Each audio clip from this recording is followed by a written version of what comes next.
फैसल ने ब्रेक दबाया, लेकिन पैर जैसे सुन्न हो गए थे। बोनट पर कुछ रेंग रहा था। धीरे धीरे नाखूनों की खुरचने की आवाज साफ सुनाई दे रही थी।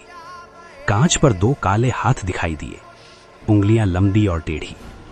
फिर वो चेहरा सामने आया, वही औरत, लेकिन अब उसका चेहरा पूरी तरह बदल चुका था।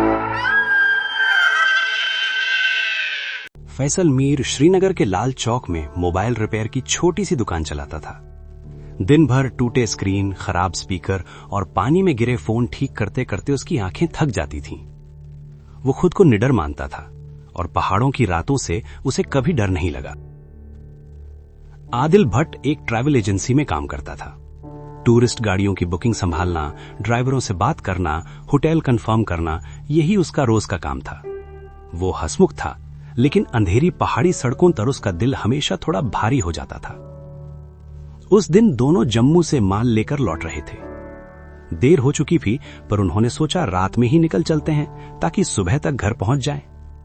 पहाड़ों पर धुंध उतर चुकी थी, सड़क गीली थी, चारों तरफ ऐसा सन्नाटा था कि इंजन की हल्की सी गरगराहट भी ज्यादा लग रही थी।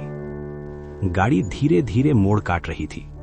तभी धुंध के बीच सड़क के किनारे एक आकृति दिखी। एक औरत, सफेद कपड़े पहने हुए, बाल उसके चेहरे पर लटके हुए। वो बिल्कुल स्थिर खड़ी थी, इतनी स्थिर कि हवा भी उसे छू नहीं रही थी।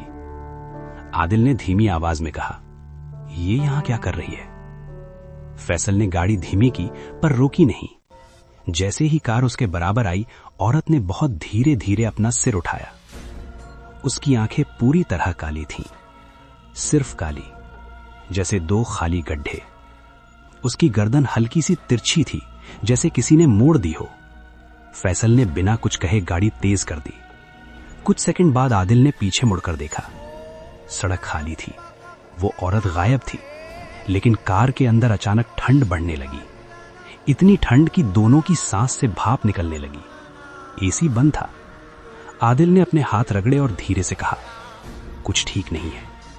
फैसल ने जवाब नहीं दिया। उसकी नजर रियर व्यू मिरर पर जमी हुई थी।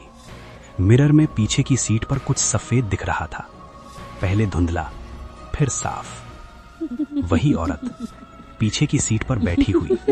उसके गीले बाल उसके चेहरे से चिपके हुए थे। पानी सीट पर टपक रहा था। फैसल का गला सूख गया। उसने तुरंत पीछे मुड़कर देखा।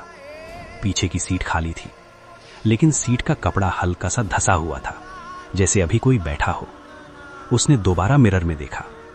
वो औरत अब पहले से ज्यादा पास बैठी थी। उसका चेहरा ड्राइवर सीट के बिल्कुल पीछे था। उसकी काली आंखें मिरर के पार सीधे फैसल की आंखों में घुस रही थीं। आदिल ने भी मिरर में देखा और उसका शरीर सुन्न हो गया। मिरर में जो दिख रहा था वो कार के अंदर मौजूद नहीं था, लेकिन दिख रहा था। अचानक कार के दरवाजों के लॉक अपने आप नीचे गिर गए, फिर ऊपर उठ गए, फिर नीचे। किसी ने छुआ नहीं था।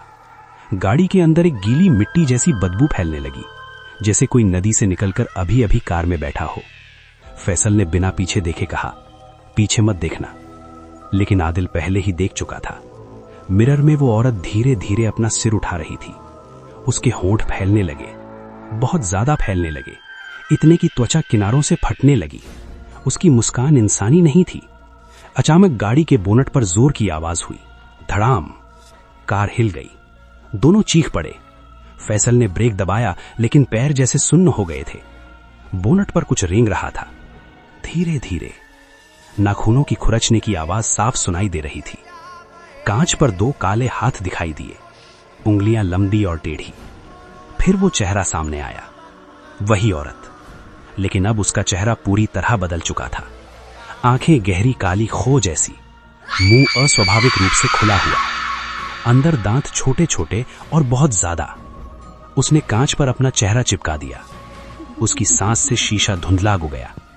उसने अपनी उंगली से कांच पर कुछ लिखा। धीरे धीरे अक्षर उभरे, रोक लेते।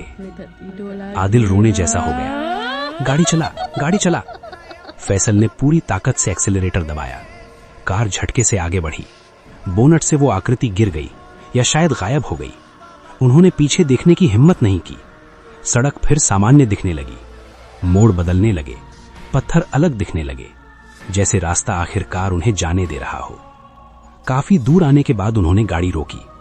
दोनों कुछ देर तक चुप बैठे रहे। आदिल ने धीरे धीरे पीछे की सीट देखी। सीट पर गीले पैरों के निशान थे, छोटे छोटे, दोनों पैरों के, जैसे कोई चुपचाप बैठा रहा हो। फैसल ने कुछ नहीं कहा। उसने बस गाड़ी फिर से स्टार्ट की और बिना रुके घर की तरफ चल पड़ा। जब वो शहर पहुंचे और गाड़ी रोकी, पीछे की सीट सूखी थी, कोई निशान नहीं, जैसे कुछ हुआ ही नहीं। लेकिन उस रात के बाद एक बात कभी नहीं बदली। जब भी फैसल रात में ड्राइव करता है, वो रियर व्यू मिरर थोड़ा नीचे कर देता है, क्योंकि उसे हमेशा लगता है अगर उसने सीधा देखा तो शायद इस बार पीछे की सीट सच में खाली ना हो।